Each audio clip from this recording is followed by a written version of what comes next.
everybody. Today we are going to build this older Proto 2000 series kit. PS2 covered hopper. You can see this is definitely a little bit older. I kind of popped it open a little bit ago just to look at it. It's really neat. It comes with some interesting things that you don't see anymore, which is nice. One of those being, one of those being in here is you have one of the old order forms, the old Walthers Proto 2000, technically LifeLike, this still has LifeLike stamped all over it, for replacement parts, $3.95 for trucks, for a wheel set. Sure wish that was still the same prices, right? And then to add to that, we also have for LifeLike Proto customers, the send us $20 and get the clock. Don't know if that would work. There's a part of me that kind of just wants to send it in, see what would happen, and go from there. But anyway, we are going to build this grain car here.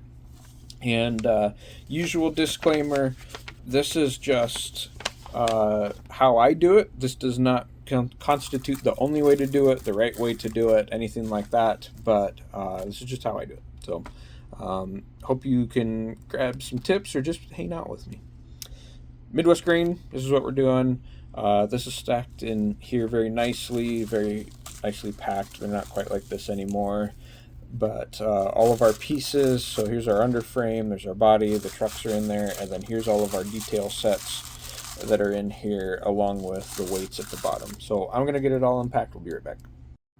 Okay, all unpacked. So we have body, roof, details, brake line, underbody details, weights, more underbody details. The trucks and screws are in this. If you notice, that comes with metal wheels. That's really nice.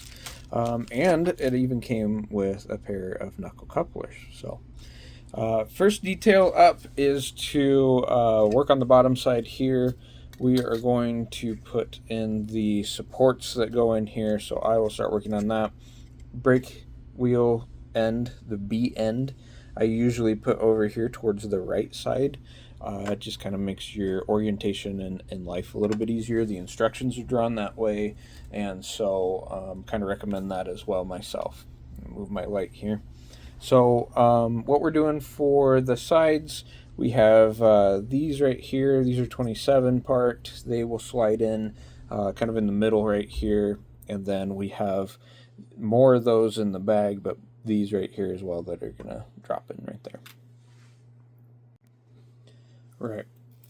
One quick tip, as you cut out sprue parts, it's best if you have nippers, but like in some cases like these, it's very small, very tiny. The easiest way to do it is to get your knife kind of straight and level flat with the edge of that. Push down. If you need to rock, just kind of do like a gentle saw motion like that. We will clean it up gently afterwards. But then anything that's pre-painted, you want to take and scrape some paint away so that the glue will actually hold a little bit better. You can do that like this. You can take the edge of your blade straight and just run it along here. Sorry, trying to get the camera to focus. And you can see that the paint will start to come off there a little bit better. So these are going to go in here. There's two on each side. And then these are the extra supports that will sit in the middle, so we'll get those put in here just a little bit. All right, time for glue. The glue that I'm using is Plastruct. I'm going to show that to you. I like that for all the plastic models. This bottle's getting kind of low, but I have more. It does a really good job bonding and holding plastic. I will usually run it along the edges here. You can see that get wet. You don't need a lot. A lot goes a long way, or a little goes a long way. Drop some in the cracks that are in there, and then this fits in, and my apologies, you see the light shine through the holes there, that's where those tabs go in, and so this fits in right in there. You just, once you get it in, you give it a nice little push, and it stays in there like it should. Kind of natural gravity, or not necessarily gravity, but natural like tension just from the body. The edges right here you can see kind of just clip in. So yeah, give that a push. We can touch up that black later, or we'll weather it and not even worry about it. We'll just hide it with weathering. These kind of go the same. When you put these in, there is a notch over here, and so when these slide in, you want to slide them in straight. And you can see again, those should fit. This should be even. My apologies there. That should be even like that to the frame, and that's how you know you have it in, and you can kind of see then where that sits. So we're going to do that the rest of the way. Feel free to add a drop of glue, because you can see this kind of moves if I push it with my finger. So we are going to take the glue and just nice and gentle touch it, let it naturally run down that line, and it'll be fine. I'll do the rest. We'll be back. All right, next step is tiny work. So you see I have the tweezers out here because we are working on brake piping. And yep, that is how tiny that is. So the instructions give you the correct orientation. These will fit, this one fits in here. And so I'll use the tweezers on that. And then this one will actually fit in between the next section right here. So there are a couple holes that they fit into. So same thing, a couple tiny drops of glue, drop those in there. I'm going to do it off camera so I can see it closer to my face, and then I will show you. Okay, there we go. So you can see that's in there, just like that. This one is kind of tall, and I probably should have shaved that down some, but it's okay. It's not going to hurt anything. But those are in there. The next is the shaker brackets that go on here. Those have a very specific orientation, which they give you a nice view of in the picture. These are the shaker brackets right here. And there is kind of a hook. So this side over here that's kind of facing that way, that is actually the bottom. And so those go on there. That allows them to hook up some devices to the grain car and shake out any last bit of grain. So I'll get those glued on, but that's the next step. All right, we're starting to look even more like a train car now, right? So next up is the bolsters. B end has the AB brake valve and the cylinder there with the master tank above. So these get glued into place here. In here, whoops, wrong direction, like this, and then we do brake line on top of that and some more brake line details after that. All right, we're almost done. Hard stuff is over now. So let me use this tweezers. Brake line, you can see that, and the neat part about the brake line is that it actually wraps around and comes up where it should on both ends. You have handbrake parts here for when you pull the handbrake, it'll activate the gears. One important note, if you ever get the chance, if you have handbrake detail like this that actually will clip around the handbrake arm mechanism, it's going to add just a tiny little extra bit of realism with basically no effort to you. So last but not least, on the underside are the door covers here. These are what go on the grain doors. We have two that face the same direction and one that doesn't. You can always tell they usually do something like there's a notch, notch, notch. So that'll help give you your orientation. Those should line up with the notches under there. All right, there you have it. The only work left to do on the underside right now is couplers, trucks. We'll get there, but we need to first flip this over. And we need to add in the weights that are here on the table. Those just screw in. You can see the screw holes in there. These are the brackets that will go on the ends to support the end of the walkway for the roof walkway. You can see that. And we'll pop that in, and then we'll flip it back over. We'll do trucks and wheels. And you know what? Actually, we might not. Maybe we'll just do trucks and wheels to start with, and because then that way I can put a little bit of pressure. We'll do that. All right. Now, it's very hard to tell the difference at times here between the screw sizes, but the shortest ones, which are these, are the coupler pocket screws. There are medium ones, these. Those are the truck screws. And then these longer ones that look like they have a natural washer to them, which you can see, those are the ones that hold in the weights. So those 4 will set off to the side, and we need the others. Couplers, you're probably used to all your different style of couplers. Feel free to put in whatever you would like. These are the ones that came with it, so that's what I'm going to do. These are the style that use this plate. That is what helps center your couplers. Just drop that in. Remember, your uncoupler arm on the coupler points down, and then you just take this and set it in there, basically. And that's pretty much how that works. Screw it in place, and away you go. All right, a note about any time on any freight car that you put your trucks back on. They should not be that tight. You should be able to get rocking left and right and forward and back out of the truck. You don't need a lot, but because you don't have actual working suspension, you need that movement, or else your car is going to start derailing anytime your track isn't level or anytime that you have bumps or stuff like that.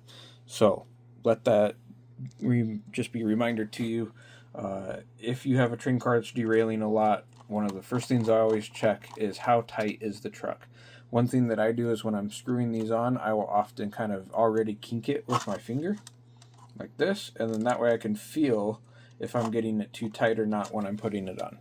So, should be good. You don't need a lot, but it's a good point, and a lot of rolling stock derailments are due to one or both trucks being too tight. On the flip side, you don't want it so loose that if your weight is off center, the train car is leaning. So you got to kind of work a little bit yourself, find whatever that fine balance is. But once you do, totally worth it.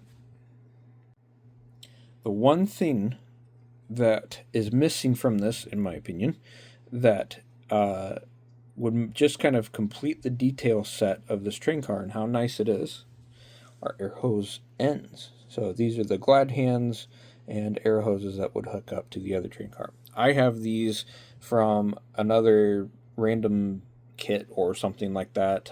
There are a ton of aftermarket details out there. You can make them yourself using old wire, old sprue, stuff like that. I'm just going to go ahead and use these. We are going to pretty much attach those right in there. We'll glue them in place onto the side of the coupler pocket, even though that's not quite how they're working, and at least it'll be some added detail, kind of complete that whole brake line detail set. Okay, one more note here as well. Whenever you do this, 2 things to watch for. Make sure the end of your air hose glide hand is not too low. It's going to catch and drag on everything on your layout, so you can move it or tilt it up a little bit if you need to. And then also, oops, I should not have touched that. Also make sure that when you are gluing this, that you are gluing it back far enough that when your coupler slides over, it is not hitting it. That'll cause other problems that you don't want to deal with as well. So a couple other notes there, and then always kind of look at it from the end. See, I apologize how dark this is. To see if it's pointing, you kind of want it to point straight down or a hint inward, like that. There you go. All right, on to our next step is the weights.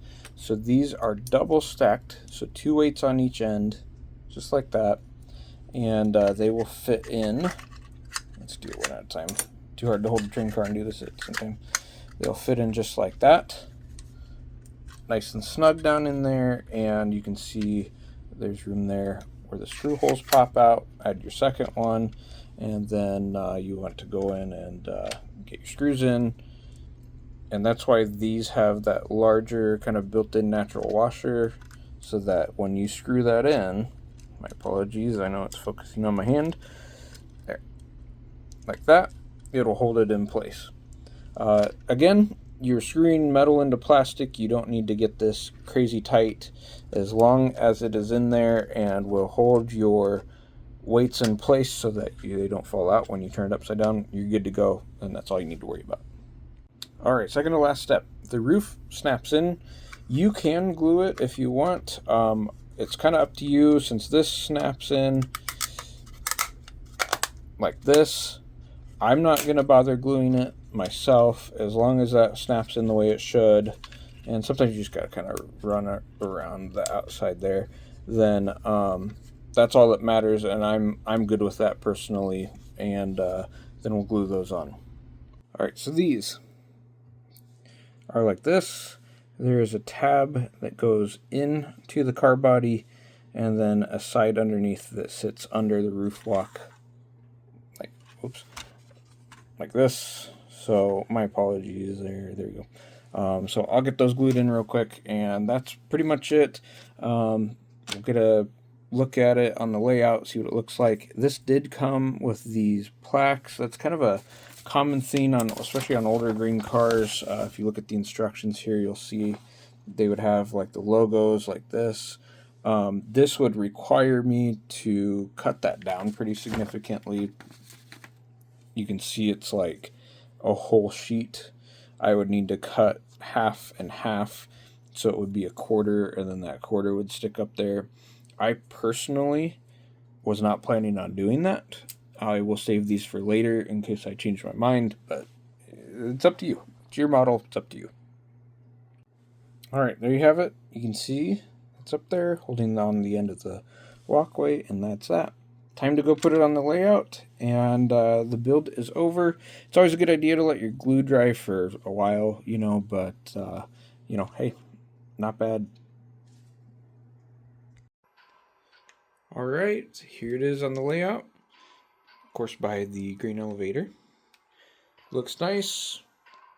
We'll do a test lap of it later, and it should be pretty decent. But hope you guys enjoyed sitting with me while I worked on an old kit. And if you guys ever run across any of these kits, by all means, I highly recommend picking them up. Great details, easy to put together. And the instructions even talked about partially assembled, ready to run in under an hour or something like that. So highly recommend it. Thank you guys. Appreciate it. Stop by anytime. We'll see you later.